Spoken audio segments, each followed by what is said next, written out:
Nós hoje estamos fazendo a reconstituição da nossa história católica. Existe uma identidade católica.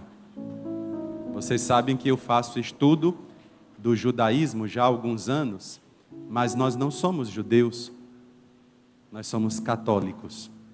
E hoje nós temos a oportunidade de fazer esse resgate do que é um dos elementos da nossa expressão de fé católica. A festa de hoje é chamada de festa da exaltação da Santa Cruz. E ela começa a acontecer quando? Os lugares santos, que são lugares de culto, porque sim, Jesus Cristo escolheu viver naquela terra e Jesus Cristo escolheu morrer também naquela terra. Os lugares que Jesus Cristo viveu e morreu, desde o início, já tinham se tornado lugares de culto. Alguns já eram no judaísmo e outros passaram a ser por conta da vida de Jesus. Infelizmente, hoje, toda aquela região é uma região de litígio e o lugar, a região onde a fé católica começou a se espalhar, ali no Oriente e também na região onde hoje é a Turquia, não é mais católica, e todas as marcas, todos os prédios estão sendo ou esquecidos ou já foram destruídos por completo. Muitos destes foram destruídos já na época do imperador Adriano. E por que, padre, que há essa perseguição? Porque a guerra é espiritual. Nós às vezes esquecemos disso. A gente acha que alguém vai chegar e vai fazer uma lei e vai resolver as coisas. A gente acha que alguém vai chegar e vai dizer uma palavra e vai resolver as coisas. Isso é tolice. O problema não se resolve por uma lei. O problema não se resolve por causa de um ensino ou deixar de ensinar. O problema é espiritual. E quando eu digo espiritual, quero dizer um problema de gênese, um problema de númeno, um problema de essência. Ao meu redor pode estar tudo perfeito. E o caos pode estar dentro de mim. Pode estar em mim o problema. Isso é guerra espiritual. E nosso Senhor sempre nos alertava sobre isso. Sempre nos alertou sobre isso. E hoje nós temos um momento em que o imperador Adriano mandou soterrar. Assim como fizeram com o templo de Jerusalém, que o imperador da época, por causa da revolta que houve depois da ressurreição de Jesus, por um falso Messias que veio, Judas Teudas, por causa dele, o imperador veio e derrubou e ficou somente a fortaleza de Massada, que depois também foi derrubada. O último, até eles se mataram lá dentro. E o templo foi reduzido a nada. Também chegou isso para os lugares católicos. E o lugar da morte de Jesus, o lugar do sepulcro e o lugar da ascensão e da ressurreição, que é o mesmo lugar do sepulcro, esses lugares também foram soterrados. Mas Deus utiliza dos eventos que às vezes são ruins para tirar um bem maior. Esse é um dos poderes que só Deus tem. Eu não consigo reverter um mal ao ponto desse mal se transformar em algo melhor, em algo boníssimo. Eu não tenho esse poder e nenhum ser humano tem. O máximo que a gente pode fazer é tentar restaurar, mas transformar um mal num bem, nós não conseguimos. Qual foi o mal que aconteceu? O Império Romano já estava começando a viver sua primeira grande crise, que era a crise entre Oriente e Ocidente, a capital do Império do Oriente, que é hoje Istambul, e a capital do Império do Ocidente, que hoje é Roma. Constantino, que era o imperador, ele tinha um grande litígio com o seu irmão, uma grande briga com o seu irmão. E dessa briga, o irmão morreu. Circunstâncias misteriosas. A mãe deles, por nome de Helena, que depois vai ser canonizada. Santa Helena, quando vê essa desgraça dentro da sua família, porque uma família que briga é uma desgraça, seja por qual motivo for. Quando na sua família se instalar uma briga, não escolha nenhum lado. Porque na hora que você escolhe um lado, você entra no sistema da briga. Seja pelo lado oposto ao da briga. A mãe dele pensou: o que é que eu vou fazer? Meu filho é o homem mais poderoso do mundo. Mas ele não entendeu nada. O que ele vai deixar? Um assassinato? O que ele vai deixar para os filhos dele? A memória de um pai que é um déspota? Apenas um homem inteligente que caminhou sobre a terra? E ela então teve uma missão de vida, que era a missão de ir até Jerusalém e resgatar todos esses lugares santos. E ela empenhou a sua vida inteira, gastou dinheiro do império, foi muito criticada por causa disso, porque a religião católica ainda era uma religião perseguida. Quem vai liberar o culto católico, diferente do que alguns ensinam, Constantino não oficializou o culto católico, ele liberou, porque era proibido. Tá bom? Não vamos aprender coisas erradas, vamos pesquisar nas fontes. Ele permitiu que houvesse o culto católico. Depois aqui, de fato, o catolicismo vai se tornar a religião do Império Romano que sobrou, que já estava no final. Ela então empreende uma grande cruzada e vai até a terra de Jesus, e ela faz essa investigação para saber que lugares santos ainda podiam ser redescobertos. Padre, o que isso tem a ver com a minha vida? História, não é? Quando a gente não aprende com a nossa história, nossos erros voltam como destino. E ficam voltando até a gente consertar. Por que eu estou infeliz? Porque alguma coisa aconteceu e você não resolveu. Por que eu estou me sentindo mal, padre? Eu tenho tudo, mas não consigo estar bem. Por quê? Porque você não resolveu sua vida. Você não se reconciliou com a sua história. Santa Helena estava ali tentando se reconciliar com a história católica. Estava tentando reconciliar sua família. Ela estava tentando fazer a coisa mais nobre que alguém poderoso pode fazer. Eu quero fazer algo bom. Eu quero fazer algo que dure verdadeiramente. E ela então encontra. E como foi, padre, que ela encontrou? Todos os lugares que Jesus santificou com a sua morte já eram lugares conhecidos pelo judaísmo.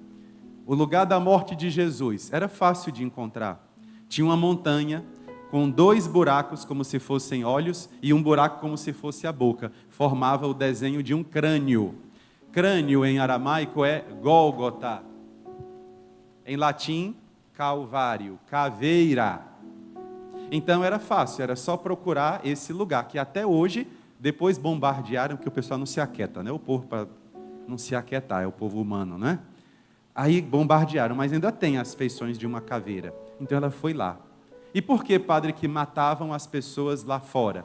Porque não podiam derramar o sangue dentro de Jerusalém, que era a cidade santa. Então eles matavam os condenados à cruz fora da cidade. Jesus foi morto lá. E tem 2 coisas muito interessantes aqui, que também os judeus nos ensinam pela historiografia. Esse lugar era já conhecido porque ali era onde, supostamente, era onde acreditavam que estava o túmulo de Adão e Eva. O que é que tem a ver, padre, isso? O sangue de Jesus escorreu onde? Em cima do túmulo de Adão e Eva. O que é isso? Aqui é Deus dizendo: eu estou encontrando os meus antepassados. Eu estou irrigando de vida o primeiro homem e a primeira mulher. Eu estou encontrando a humanidade pecadora. eu estou reencontrando aqueles que caíram, porque na minha família, diz Deus, ninguém fica para trás. Na minha família, ninguém é esquecido. Por isso que o novo Adão vai reencontrar o primeiro Adão. Por isso que a nova Eva, Maria, vai reencontrar a primeira Eva. Também, segundo a tradição, diziam que a arca da aliança estava escondida lá. E na tampa da arca tinha um prato de ouro, que era chamado de propiciatório. Quando os sacerdotes sacrificavam algum animal, a ferida era aqui, né, no pescoço, eles tiravam o sangue do animal e derramavam onde? Em cima do propiciatório. Para quê?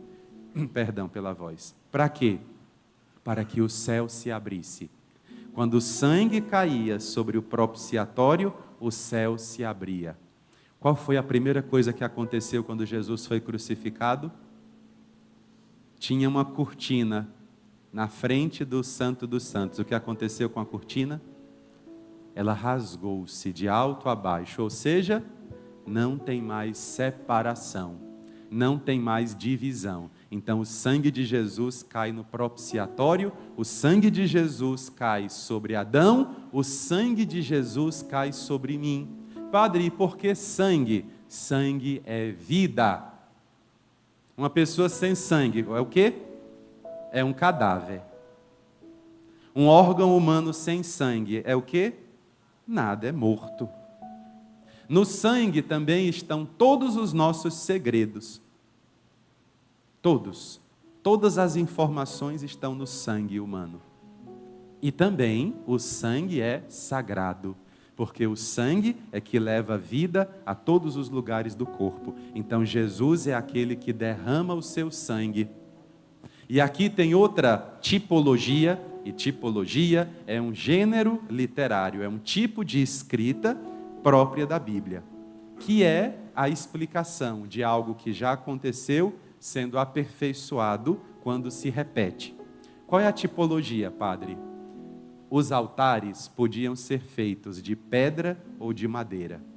O Gólgota é de pedra e a cruz é de madeira. Ali é um altar. E o que é que se faz num altar? Diante do altar a gente adora.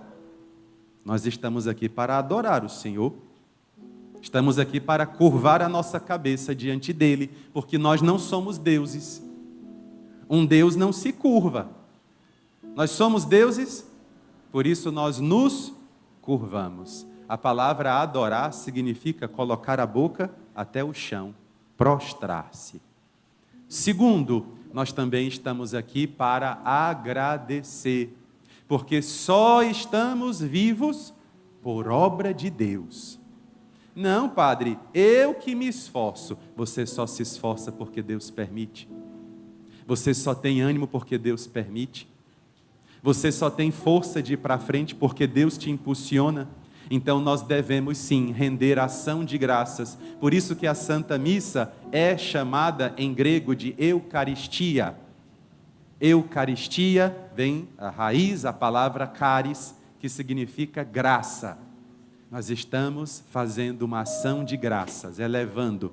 Terceiro, nós também estamos aqui num sacrifício de expiação. Sacrifício de expiação tem sangue derramado, tem sangue aspergido sobre as pessoas e tem também a carne do animal oferecida a Deus e depois entregue para que as pessoas comam a carne do sacrifício, porque é sacrifício de comunhão. Então hoje tem uma vítima que é morta. A Santa Missa é um sacrifício. Sacrifício é quando tem uma vítima morta. Qual é a vítima que é morta? Jesus. Qual é o altar? A cruz. Mas, padre, para ser de fato sacrifício, tem que ter fogo, a vítima tem que ser queimada, pelo menos uma parte, e tem que ter a lâmina que corta. Teve lâmina que cortou Jesus? Os outros bandidos que foram crucificados com ele, tiveram os joelhos quebrados. Como os sacrifícios não podiam ter ossos quebrados, qual foi a ideia do soldado? Ele já está morto, não está mais se mexendo. Então eu vou dar um golpe, que eu dou esse golpe, São Longinos fez isso. Eu vou dar um golpe, que era o golpe dado nos que vinham montados a cavalo. Era um golpe da esquerda para a direita, onde você atravessava com a lança, para atravessar o coração, passando pela costela. Lâmina. Inclusive, segundo a tradição católica, essa lâmina está lá no Vaticano. Está lá na Basílica de São Pedro e é apresentada uma vez por ano. A lâmina não cortou a jugular, mas cortou o coração. E o fogo, padre? Jesus foi queimado? O sofrimento é fogo. O sofrimento queima. O sofrimento consome. Quando uma pessoa começa a sofrer muito, ela começa a desfalecer. O semblante começa a desfalecer. Os olhos vão arqueando para baixo. A boca vai arqueando para baixo. A pele vai arqueando. Até em alguns estágios, o cabelo da pessoa fica branco do dia para a noite. Porque toda a vitalidade vai embora. Porque o sofrimento vai queimando. O sofrimento vai consumindo. Quando algo é queimado, o que é que sobra? Cinzas. Então o sofrimento vai queimando. Jesus foi queimado pelo sofrimento. Por isso que hoje nós fazemos agora esse resgate e nos encontramos com Santa Helena. Sabem qual foi o dia que ela inaugurou a basílica sobre o lugar da crucificação? Ela e o seu filho Constantino inauguraram 2 basílicas, uma dia 13 e outra dia 14. Uma no lugar da ressurreição, do sepulcro, e outra no lugar da crucificação. A Basílica da Ressurreição foi no dia 13 de setembro, há 1.600 anos atrás. E a Basílica do lugar da crucificação no dia 14, hoje. E hoje, enquanto seu filho estava inaugurando a basílica, junto com o Papa da época, ela mandou que elevassem a cruz, que ela achou. Ela achou a cruz de Jesus, a coroa de espinhos, ela achou os pregos, ela achou, e depois mandou elevar. Por isso que hoje a festa se chama Exaltação da Santa Cruz. É o dia em que a Santa Cruz é elevada. Interessante. Nós fazemos isso todos os dias. Quando um católico começa a rezar, qual o primeiro gesto que ele faz? Em nome do Pai e do Filho. Se você perceber, é mais ou menos cabeça e final da coluna. É uma linha vertical, que corresponde à vida espiritual e à vida biológica. Na altura do umbigo, viu? Não sejam preguiçosos, não. Em nome do Pai é da testa até o umbigo. Aqui não, aqui nada a ver. Aqui até aqui. Porque você está dizendo que toda a sua existência é perpassada. São 2 nomezinhos hebraicos, Keter e Malkush. Eu estou indo do reino das luzes até as sombras da minha vida. Deus Pai, que está no céu dos céus, no 7º céu, e o Filho que desceu até as profundezas da terra, se encarnou e desceu até a mansão dos mortos. Por isso é essa linha. E do Espírito Santo, de ombro a ombro. E aí forma qual desenho? Uma cruz. E nos ombros, padre, o que significa? Os ombros que ficam suspensos, é a haste suspensa da cruz, corresponde a toda a sabedoria, a toda a iluminação, conhecimento e intuição. Então a gente faz uma cruz. Toda a igreja católica, o que a gente encontra na frente? Uma cruz. Toda casa de católico tem o quê? Uma cruz na porta. Padre, mas eu tenho família que não é católica. Maravilha, na casa deles não tem. Na sua, você que é católico, tem. Porque na sua casa, quem é que é exaltado? É Jesus. Mas, padre, ele já morreu, não é? E já ressuscitou. Existe uma palavrinha, meus irmãos, que a gente só entende quando estuda a Bíblia. Em Deus não existe nem passado e nem futuro. Em Deus é sempre um eterno presente. Então Jesus Cristo morreu. Mas como ele é Deus, a sua morte continua sendo atualizada. Sua ressurreição também. Então é como se ele estivesse ali ainda operando aquela mesma graça. Por isso que nós temos uma cruz com Jesus na nossa casa. Por isso que na nossa igreja tem uma cruz. E a cruz da nossa casa fica num lugar de destaque. Não é para botar a cruz no meio de cachaça, não. É a cruz num lugar de destaque. Num lugar de bênçãos. Para que todos os que cheguem na casa saibam de quem é aquela casa. É de Cristo. Aqui ele é exaltado. Aqui o mal não reina. Aqui o maligno não tem vez. Aqui nesta casa reina o Filho de Deus. E onde Jesus reina, acontece o que aconteceu no Evangelho, que é mais uma tipologia do Antigo Testamento, livro dos Números. O que aconteceu, Padre?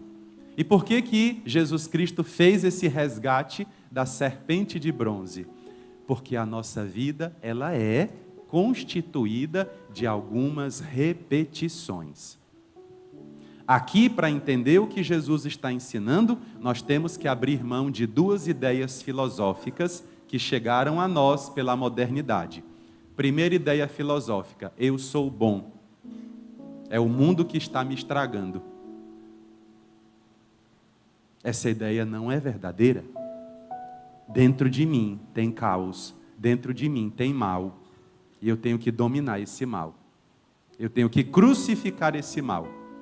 Segunda ideia, a ideia de que nossa vida é inédita. Eu vou fazer o que eu quiser da minha vida, Padre. Não interessa minha família, não interessa meu pai, não interessa minha mãe, não interessam os meus cromossomos, não interessa a minha genealogia. Eu vou fazer o que eu quiser, porque o ser humano, ele é tipo assim um herói. Ele vem ao mundo para fazer o que ele quiser. Errado. Essa é a ideia de John Locke. Errado. Não. Eu faço aquilo que eu nasci para fazer. Eu faço aquilo que Deus espera de mim. Eu estou no pensamento de Deus. Por isso que Jesus Cristo nos ensina este aprendizado que vem pela repetição. Eu tenho 40 anos. Eu já vivi 40 vezes o dia 14 de setembro. Mas todos eu vivi do mesmo jeito? Não. Por que não? Porque a cada um eu fui acrescentando um aprendizado. E quando eu acrescento um aprendizado, eu cresço. Eu me torno diferente, eu melhoro. Sabe qual é a maior graça de você olhar para o seu passado? É você perceber que melhorou. É você perceber que este ano, Padre, este ano eu estou melhor. Eu cresci. O corpo não, o corpo decaiu. Faz parte. Mas eu cresci. Eu não sou um corpo, eu sou uma pessoa. O corpo faz parte da minha pessoalidade, mas eu sou uma pessoa. Então eu cresci. Jesus então vai resgatar esse episódio. Qual foi o episódio? O povo estava caminhando. Aqui nós vamos entrar agora em linguagem arquetípica, em linguagem universal. Há coisas que quando a gente escuta, mexem conosco, porque elas são nossa linguagem codificada mais profunda. O que caminhada tem a ver com a minha vida? Tudo.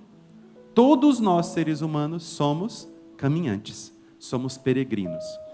Qualquer pessoa que paralise sua vida, acontece o quê? Morte. Quando uma pessoa começa a ficar muito parada num canto, o que acontece com ela? Enraiza e morre. Então a vida humana é caminhar, é desestabilizar, é sair de si. Há pessoas que a meta da vida é se aposentar. Que tristeza. Sua meta de vida é se aposentar, aí você vai parar, pronto, então é morrer. Aposentou, morreu. E é interessante o que Deus nos ensina. Eles se tornaram escravos porque eles se fixaram no Egito. Eles paralisaram a vida deles no Egito. E na hora que a gente paralisa, a gente começa a morrer. Então Jesus Cristo, lá no Antigo Testamento, resgatou essa citação: eu preciso que o povo caminhe. Você precisa caminhar. E caminhar dói, caminhar cansa, caminhar dá medo, caminhar é arriscar-se, caminhar é muitas vezes ir sozinho, porque nem todo mundo quer caminhar. Nem todo mundo quer caminhar. Tem gente que adora ficar parada, e eu não vou ficar parado, então eu vou caminhar. Há outros que não estão prontos para caminhar, há outros que começam e não querem caminhar mais, então são muitas variáveis, e eu não posso depender delas. Não posso. Então Deus disse: caminhem. No caminho acontece o que acontece com todo ser humano. Quando a gente começa a ter dificuldade, quando as coisas começam a demorar a acontecer, se manifestam 3 coisas em nós. São 3 coisas que parece que estavam ali escondidas, esperando para nascer, e nascem de uma vez. Primeiro, desânimo. Está demorando, né? Eu achava que ia ser mais rápido. Está custando muito. Eu não estava preparado para isso. Aí vem o desânimo. Pessoas desanimadas são pessoas que ficam na beira da estrada. Porque quem desanima obriga o outro a carregar a pessoa. Eu tenho que então cuidar de mim e cuidar de quem desanimou. Porque quem desanimou é perigoso ficar pelo meio do caminho. E como eu não quero que eles fiquem no meio do caminho, eu tenho que ter mais preocupação do que eu teria. Eu preciso cuidar de mim e dele e dela que desanimou. Segunda coisa que pode acontecer: distrações. Como é uma estrada nova, eu não sei o que vai vir e algumas coisas podem me distrair. Quantas vezes aconteceu de pessoas traçarem o plano e mudaram o plano no meio do caminho? O que é que aconteceu? Aconteceu uma coisa nova. Terceiro, que foi o que aconteceu no Antigo Testamento. Pode acontecer que eu comece a gastar minha energia do jeito errado. Pode acontecer que eu comece a reclamar e murmurar. Atenção, primeiro, murmurar e reclamar é pecado. Por quê, padre? Porque não é criar, é destruir. Quem reclama está destruindo o momento, não está construindo. Quem reclama está pegando a liberdade, está pegando a vontade, a inteligência, o momento e está matando o momento. E muita gente caiu na seguinte cilada: mas padre, eu sou uma pessoa crítica. Deixa eu fazer uma pergunta para você. Crítica serve para quê? Crítica constrói? Crítica conserta? Crítica serve de remédio? Então guarde a sua crítica. Tem as horas. Nas horas do método científico é importante. Na vida não. Já imaginaram? A pessoa acabou de cair no chão, está lá com o pé quebrado. Aí vem a pessoa correndo. Quem está no chão pensa: vem me ajudar. Aí a pessoa para, olha e diz assim: você caiu porque o seu sapato quebrou. Aí a pessoa olha assim: certo, e aí? Não, só isso, só vim dizer isso. Tem muita gente vivendo assim. É especialista em crítica e não faz nada com a vida. Não realiza nada. Vocês acham que nós não sabemos que tem coisa errada no mundo? Vocês acham que nós não sabemos que a gente comete erros? Eu sei que eu cometo erros, eu sei que eu cometo deslizes, eu sei que eu cometo incongruências. Eu preciso de pessoas que me ajudem a ir para frente. Saber que meu pé quebrou, eu já sei. Agora, cadê a atadura? Cadê o remédio? Cadê o seu braço? É isso que a gente precisa. O povo ficou reclamando. Moisés mentiu, Deus mentiu, vamos voltar. O que é que você diz? Não, eu quero. E você? Eu quero também. Esse Moisés é um charlatão. E começou. Começou o burburinho, começou a confusão. Começou o espírito demoníaco da reclamação. Você acha que o seu pai e a sua mãe não sabem que eles não podem fazer tudo? Eles sabem, só que eles estão fazendo o que podem. Então não adianta você ser crítico. Não adianta. É preciso ajudar. E às vezes, meus irmãos, a melhor ajuda é a companhia silenciosa. Tem horas que não é para a gente falar. Tem horas que não é para emitir opinião. Sabe qual foi a cilada que nós caímos? Nós confundimos sabedoria com criticidade. Todo ser humano tem criticidade. Todo. Já dizia o velho René Descartes. Todos têm. Todos, todos, todos. Não é mérito nenhum, não te faz melhor ser crítico. Você tem em você mesmo já isso. Deus te deu. Para quê? Para você saber o valor das coisas. Eu quero saber o que você vai fazer com a descoberta que você fez. É só isso? Você só vai ficar reclamando? Deus deu várias chances e o povo reclamando. Quando alguém reclama muito, primeiro, essa pessoa começa a liberar um veneno dentro dela. E a primeira pessoa que se prejudica é a que reclama.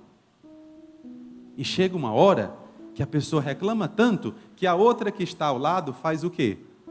Já que eu sou tão insuportável assim, eu vou me afastar de você. Toda vez que eu chego perto de você, você está fedendo. Você está não sei o quê. Sua roupa está rasgada. Não sei o que mais, o seu sapato, e você é feio. Uma hora você vai dizer o quê? Tá bom, então siga por aí que eu sigo por aqui. Porque eu não vou suportar. Eu não vou suportar. O negativismo chega a adoecer a gente. Conviver com uma pessoa por 1 hora só reclamando te deixa doente. Doente, literalmente doente. Mas, padre, está realmente fedendo, o que é que você faz? Compra um sabonete, um perfume, dá de presente, pronto, aqui. Aí você resolve. A gente tem que entender o que Jesus está dizendo hoje na liturgia da igreja.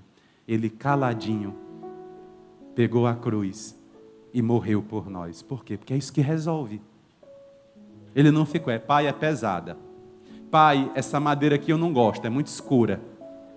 Não, pai, aqui está muito quente. Não. Ele seguiu. Por quê? Porque é isso que resolve. Às vezes, meus irmãos, a solução é um sacrifício silencioso. E Jesus entendeu isso.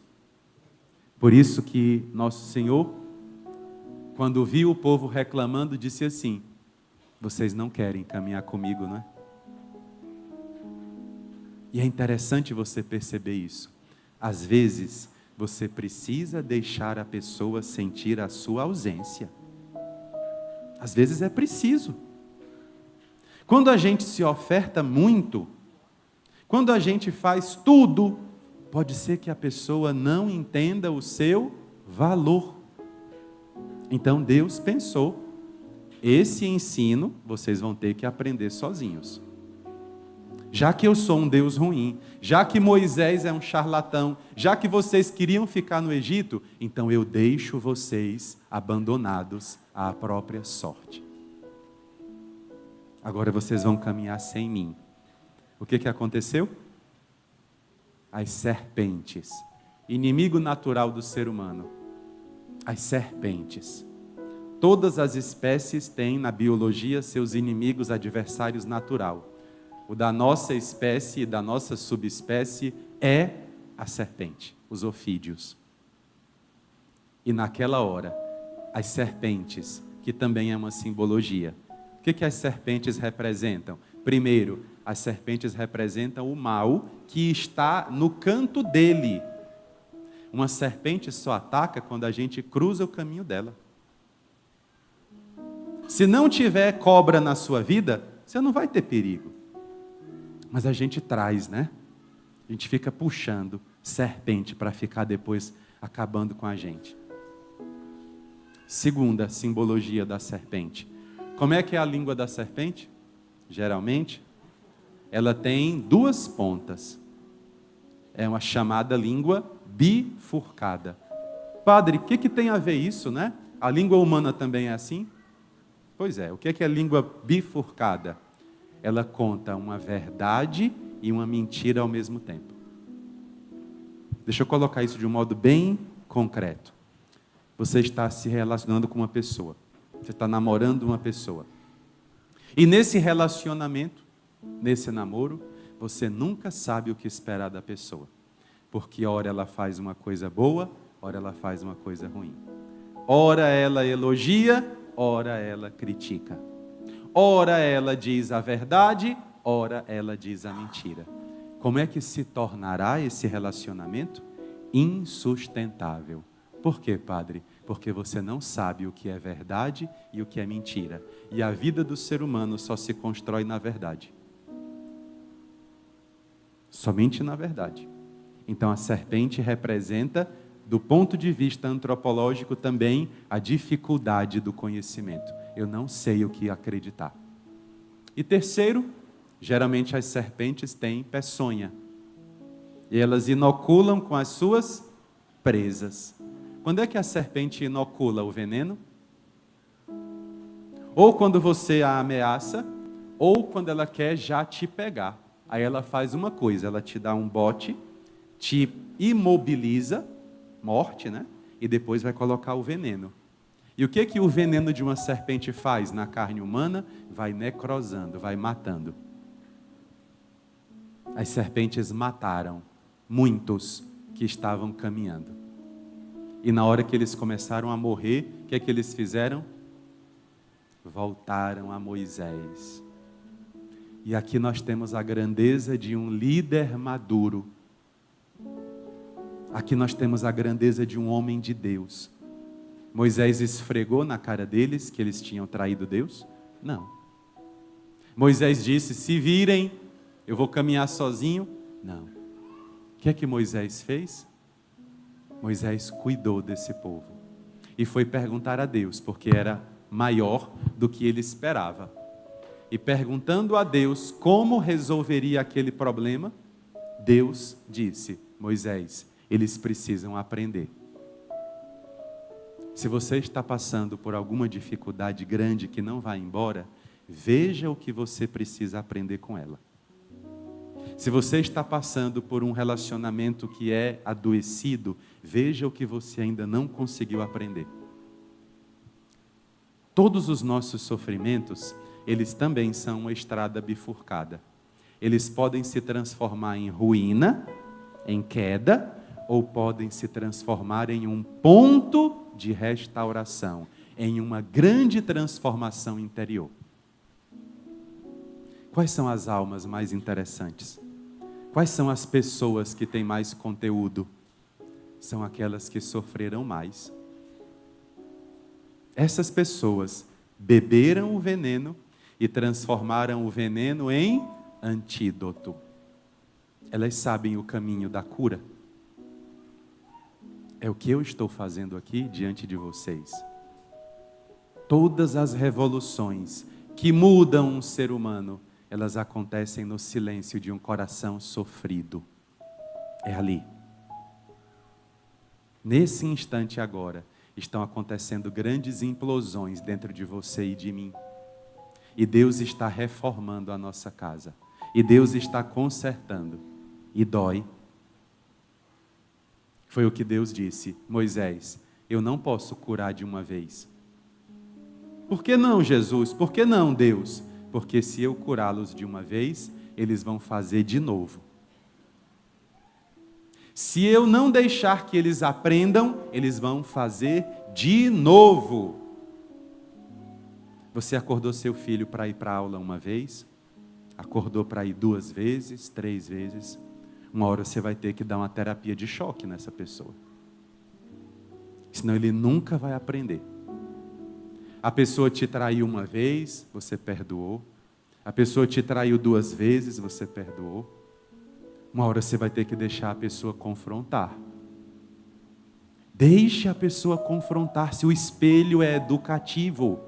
Deixe a pessoa se confrontar. Amar é deixar a pessoa confrontar a própria imagem. Olha, você está vendo o que você fez? Você tem que lidar com isso aqui. Você provocou. Você tem que aprender.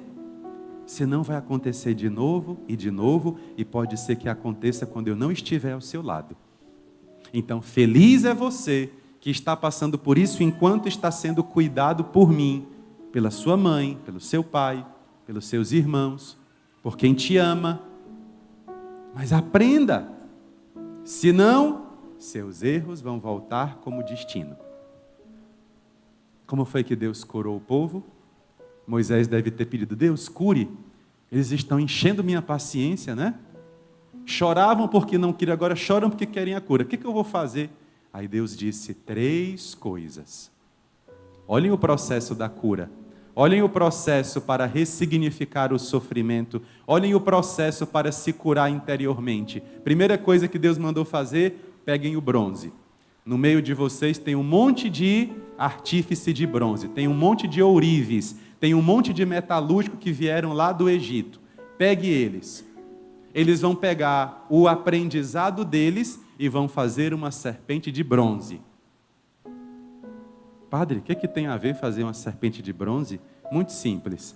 Serpente de bronze se mexe, inocula veneno, é uma ameaça. Qual a primeira coisa? Paralise o mal. Neutralize o mal. Faz todo sentido. Você está num tratamento, o que o médico diz? Não pode fazer isso, não pode fazer isso, não pode fazer aquilo. Por que não pode? Senão vai colocar em risco o seu tratamento. E não vai adiantar o medicamento. Uma coisa bem simples: está tomando antibiótico, para de beber. Ah, eu não consigo. Consegue. Você não nasceu com cachaça na veia? Consegue sim. Até onde eu sei, a gente precisa de comida, oxigênio e água. O resto é resto.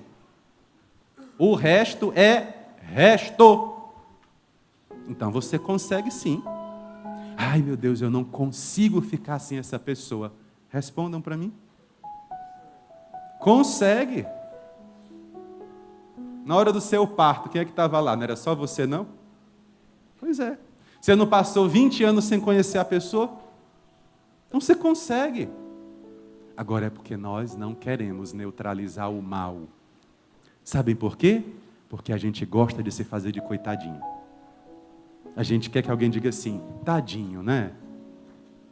Já pensou uma pessoa com 80 anos? Tadinho. Não, tadinho não. Neutralize o mal. Você tem autoridade para isso, você cresceu. Você precisa paralisar o mal na sua vida.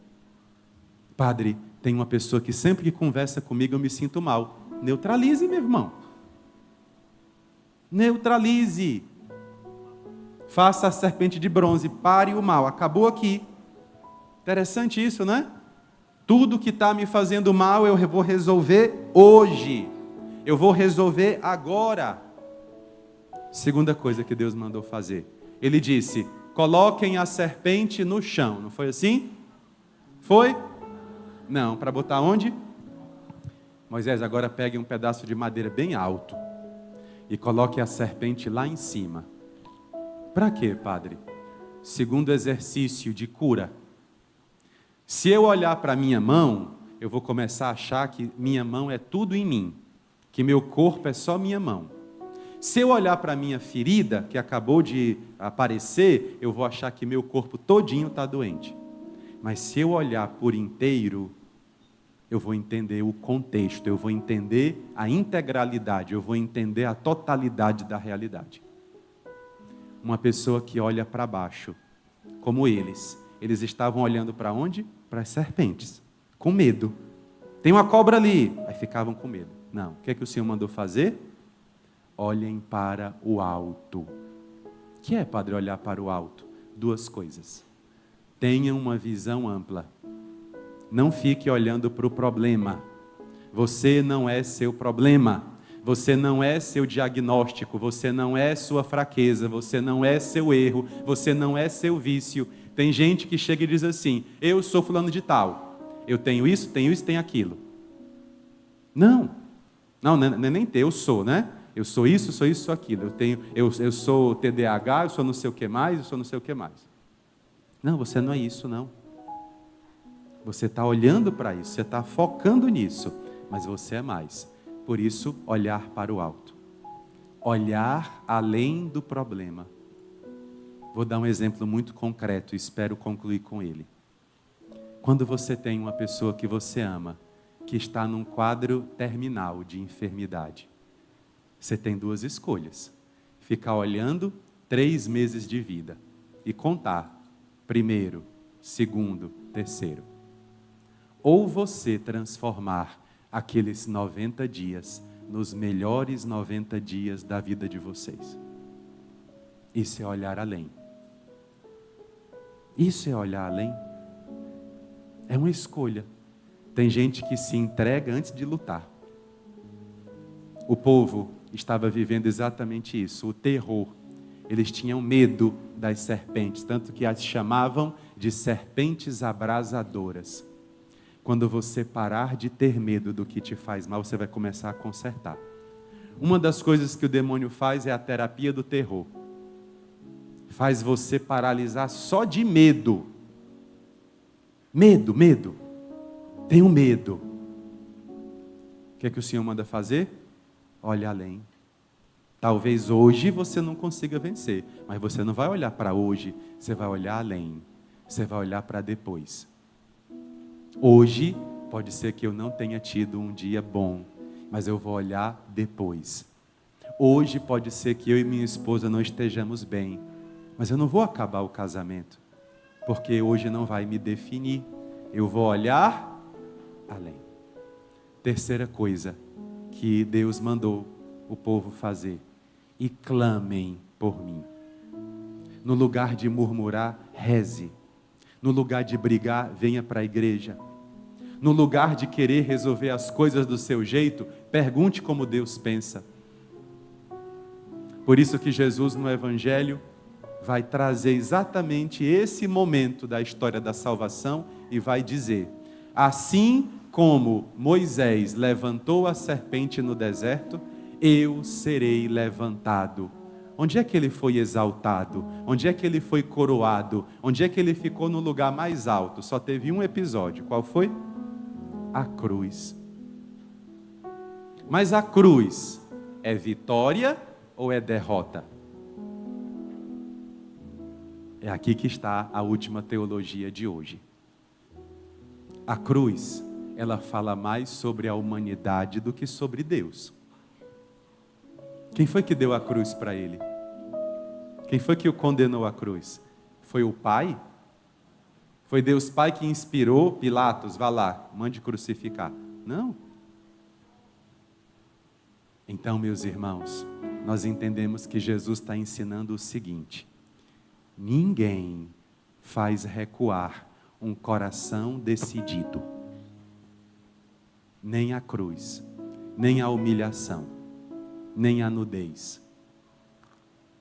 Ninguém pode parar uma pessoa que já tomou posse de si mesma. Ninguém. Enquanto você tiver medo da opinião das pessoas, você vai estar paralisado. Enquanto você estiver esperando a aprovação das pessoas, você estará paralisado. Enquanto você estiver esperando ser amado porque você faz alguma coisa, você está ainda paralisado. É veneno circulando dentro de você. Por isso que Jesus Cristo ensina hoje na cruz: eu sou o filho mais amado de Deus. Mas eu não poupei minha vida, porque eu sou livre. Judas não me impediu. Pedro não me impediu. Os sumos sacerdotes não me impediram. Pilatos não me impediu, Herodes não me impediu. Eu estava disposto a ir até o fim por vocês. Era uma decisão minha. E por que, Padre, que Jesus estava disposto a ir até o fim por nós? Porque ele sabia que só resolveria os nossos problemas se ele derramasse o seu sangue. Era sangue derramado. Era sacrifício no altar da cruz. O Evangelho de hoje traz alguns detalhes, algumas palavras que nós não encontramos paralelo em português. E eu vou concluir com elas. Jesus diz: Ninguém conhece o céu, a não ser aquele que desceu de lá. É verdade. Um ser humano só pode ter acesso a conhecimento, epistemologia, por meio dos seus sentidos. Eu sei que essa vela é branca porque eu estou vendo. Eu sei que essa chama aquece porque quando eu passo a mão, eu vejo que ela aquece. Os sentidos me ensinam isso. Mas como é que eu vou falar das coisas do céu se os meus sentidos não abarcam as coisas de lá? Somente se o Filho de Deus revelar. Então Jesus é o que desceu do céu, porque ninguém pôde subir, então ele teve que descer. Quem é ele? O Filho de Deus. E aparece aqui a única expressão, o único título que Jesus atribui a si mesmo, que é o título aramaico criado por Enoque, que é o título Bar-Nasha, o Filho do Homem. O que é o Filho do Homem? É aquele que representa Deus diante da humanidade e aquele que representa a humanidade diante de Deus. Filho do Homem. É o único nome que Jesus diz que é: eu sou o Filho do Homem. O Filho do Homem desceu do céu. Ele é homem e Deus. Continuando a argumentação, ele diz: Moisés levantou uma serpente de bronze. Vocês vão me levantar na cruz. E assim como a serpente de bronze paralisou o mal, minha cruz vai paralisar o mal. Assim como a serpente de bronze fazia vocês olharem para o alto, minha cruz vai fazer com que vocês olhem para o sofrimento com um olhar diferente. Assim como eles pediram a cura a Deus diante da serpente, eles não pediram a cura à serpente, eles pediram a cura a Deus. Também aqueles que pedirem a cura a mim, na cruz, mas não é para a cruz, é para mim, na cruz, também receberão a cura. Depois o Senhor diz: pois Deus amou o mundo. Eu sou objeto do amor de Deus. Quando Deus olha para mim, Deus sente amor. E Deus amou muito ou pouco? Diz que Ele amou tanto o mundo. Quem ama, se doa. Quem ama muito, se doa muito. Ele amou tanto o mundo que deu o quê? Ofertou o quê? Entregou o quê? É uma palavrinha que não tem tradução. É como se a expressão melhor seria que ele deu de presente, que ele ofertou o seu filho mais querido. E aparece uma palavrinha hebraica, a palavrinha Yahid. Yahid não é unigênito. Aqui nós temos uma crise semântica. Em grego aparece a palavra monogen. Não, Jesus não é só o que é um com o Pai, unigênito. Não, ele é Yahid. E o que é Padre Yahid? Ele é o mais querido. O que mais era próximo do Pai. Por que Deus amou tanto Abraão e Isaac? Porque Abraão ia entregar o seu Yahid a Deus. Então Deus está fazendo o que não deixou Abraão fazer. Deus amou tanto o mundo que entregou o seu filho Yahid. Para quê? Para que não morra o que for leal a ele. Vou terminar aqui. Aparece a palavra pisteo. Aqui traduziram como crer. Para que não morra o que nele crer. Mas a palavra crer não abarca o sentido da expressão pisteo. Pisteo significa aquele que é leal. Aquele que é leal. Aquele que pôs a confiança. Aquele que põe a confiança no Senhor. Aquele que é leal a Deus. Seja leal nas suas amizades. Seja leal a Deus. Por que eu venho à missa? Porque é meu Deus. É o meu Deus. Eu sou leal a Ele. Jesus faz uma promessa. Aquele que tem pisteu por mim, eu lhe darei zoen. Zoen, em grego, é vida que não acaba. Interessante isso, né? Nossa vida aqui está sempre acabando. O dia de hoje vai acontecer o quê daqui a algumas horas? Vai acabar. É um dia a mais ou um dia a menos? Os dois ao mesmo tempo. É um dia a mais na contagem, um dia a menos no futuro. Com Deus não. Com Deus é Zoen. É vida que se renova. Tudo isso é aberto pelas portas da cruz. Amém? Você veio com alguém que você ama ou você veio sozinho? Sozinho você nunca está. Porque quem está na igreja nunca está só. Mas se você veio com alguém que você ama, eu queria que você neste instante perguntasse a essa pessoa. Perguntasse a essa pessoa: a sua vida ao meu lado tem sido uma vida leve ou tem sido uma vida pesada?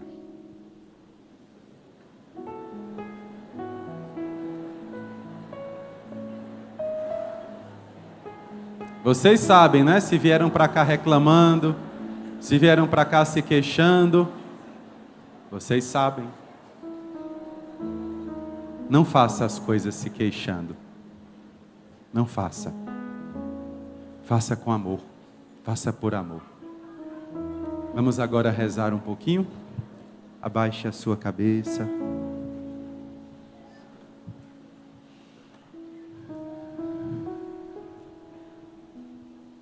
Veja agora a caminhada da sua vida.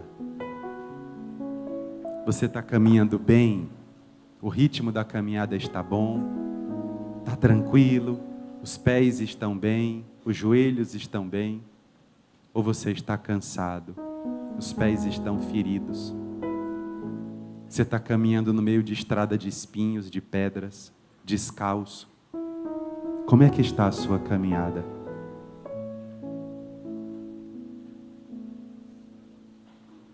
Você já desistiu de caminhar? Tem gente que desistiu de caminhar. Eu desisto. É muito exigente. Eu desisto. Não aconteceu o que eu esperava. Eu desisto. Como é que você vai desistir de você? Essa estrada é sua. Não foi Deus que inventou, não. É sua. E você precisa caminhar por ela. Você precisa perpassar essa estrada, costurá-la. É sua. Eu vejo muitos que estão sentados à beira da estrada, esperando que a morte os encontre.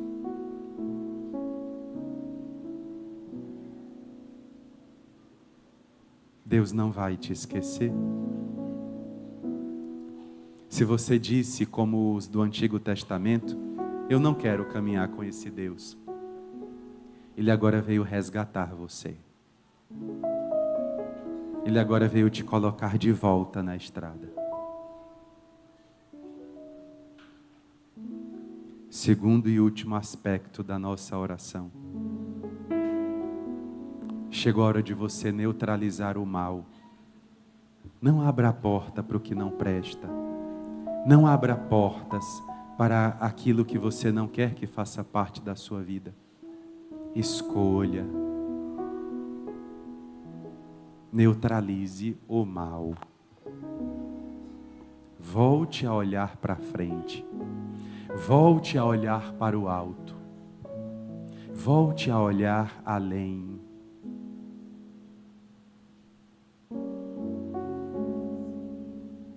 E todos nós temos um grande presente na nossa vida. Não caminhar sozinho. Jesus teve o apoio de duas pessoas que Ele amava muito. Nossa Senhora e João. Eles estavam ali, com Madalena, com as outras mulheres, mas eles precisaram consolar as outras mulheres. Você tem pessoas que caminham com você? Então eu te peço, não seja malcriado, não seja grosseiro, não seja irritado, não seja amargurado, não seja pesado, porque essa pessoa que está caminhando com você também tem que carregar os próprios pesos, os próprios fardos. Não dificulte.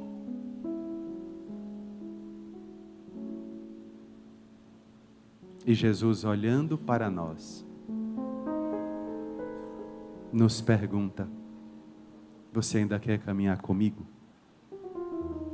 Responder-te-ei, Senhor, com as palavras da própria Bíblia: a quem iremos, Senhor? Só tu tens palavras de vida eterna.